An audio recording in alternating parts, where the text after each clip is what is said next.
Broadcasting live from Houston, Texas, and around the world. TV host, best-selling author, and radio personality Brad Gilmore brings you a collection of conversations with stars from movies. Matthew McConaughey. Brad Gilmore. Mark Wahlberg. Hey, how are you? The one and only Sydney Sweeney joins us. Sydney, how are you? I'm good, thank you. How are you? Tom Hanks and Robin Wright in my favorite movie of the year. Guys, thanks so much for joining the show.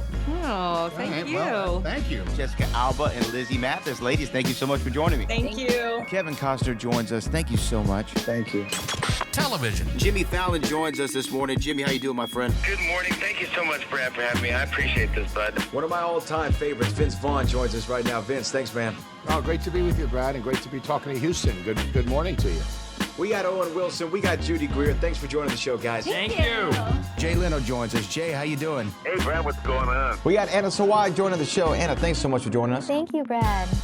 Music. Lola Monroe. Thank you. Thank you for having me. The legendary frontman of AC/DC, Brian Johnson, joins us right now. Brian, how you doing? Good morning, Brad. What looking to talk to me funny, lad. Megan Trainor. Thank you so much, Brad. You're awesome. Paris Hilton, the infinite icon herself, is on the show. Paris, love the film. Thank you. I'm so proud of it. And more. This is The Collection.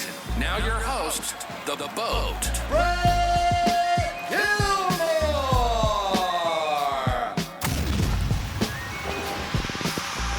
Yeah, Brad Gilmore with the CW and ESPN. Stephanie, thank you so much for your time. Congratulations on the film. Thank you. Thanks so much. Look, I want to jump right into the story, obviously, because I think it's such a heartfelt story. And I understand why when you read the pages of the screenplay, you knew you had to work on this film. But was there one particular aspect that jumped out on the page to you that made you really connect with it?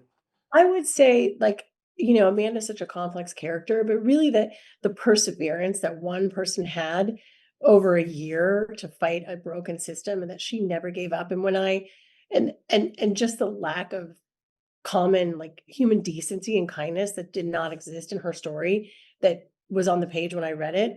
And then in talking to her, the real Amanda was like, if someone would have just said sorry, I probably would have given up. That's what did it for me. Right? Yeah, I mean, there's a quote from some song. I wish I could remember it, but it was persistence pays. And if that holds true, then I'll own the whole planet by the time I'm through. Right. Oh my God, that's a great quote. Yeah. And that's exactly what's kind of the characterization of this story, the relentlessness, the not stopping of it. Yeah. Now, when you have a story that actually has a real life influence, how much do you feel like I have to really be honest and true to the events that happen? And then how much of it do you say, well, there are certain things I need to do narratively to make the story work? I think it's a really good balance, right? It was just what was most important was just honoring Amanda's story and her journey, and then taking some of the characters that might have existed in the real story and combining them, right? And sort of like Octavia plays a version of several people that, worked with Amanda, during that year. So I think it's really for me, it's just a focus on the authenticness of the journey, in a compelling way. And one that Amanda would watch and also feel that we told her story honestly, With Rose, you said that you went to her when you read the script and this was the person you had in mind for the role. When it's also, again, based on somebody who actually lived in the world, this is a real story. Do you like for her to have interactions with Amanda and ask questions as the director, or would you prefer, I want to stick to what's on the page? No, well, I think in this, it's the first time I've done a real life story, right? So for Right. in this case, Rose and I talked about it, and we really wanted to work with Amanda. We wanted to meet her and really understand her story. We both went to Seattle and toured around with her and looked where she was living and what shelter she was in, and really fell in love with her, right? And so the ending of the movie, as you've seen it, is really it was scripted something completely different, but it ends the way it does because we were with Amanda and Kevin and Avery on set on a particular day. And she said, oh, I don't want to spoil it, but Sure. you've seen the ending. Yes. This is what really happened. And Rose and I were like, wait, pivot. What scripted is not as good as actually what happened. So that's the ending of the movie. Because it's absurd. It's are you kidding me? But that's life. That's life. Really, that's what a great way to say it. That's life.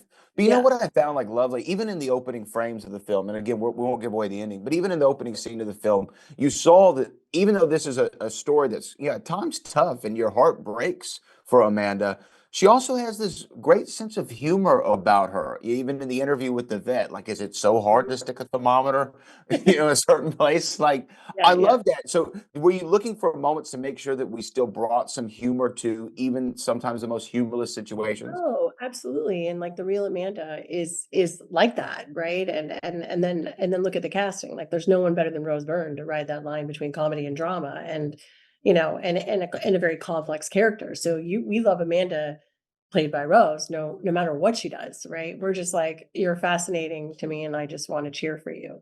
Yeah, and Dominic, by the way, in this movie too, is so sensational. I mean, everything I see him in, he's so great. This one Yeah. in particular, was he obviously like when his name came up, you thought this is the perfect match for this character? Absolutely, he was the first choice, and I mean, it's funny. I was interviewing, like not interviewing him. I was meeting with him like right in the middle of the holdovers when he was doing press for the holdovers, and and we were just talking because obviously we're all doing press right now. We were just talking about how crazy it's been that like we shot this 2 years ago, and what's kind of evolved since then. But I just think that I mean Dominic is perfect, and he also does that really well, where it's like dramatic and then funny, and just really embodies Kevin.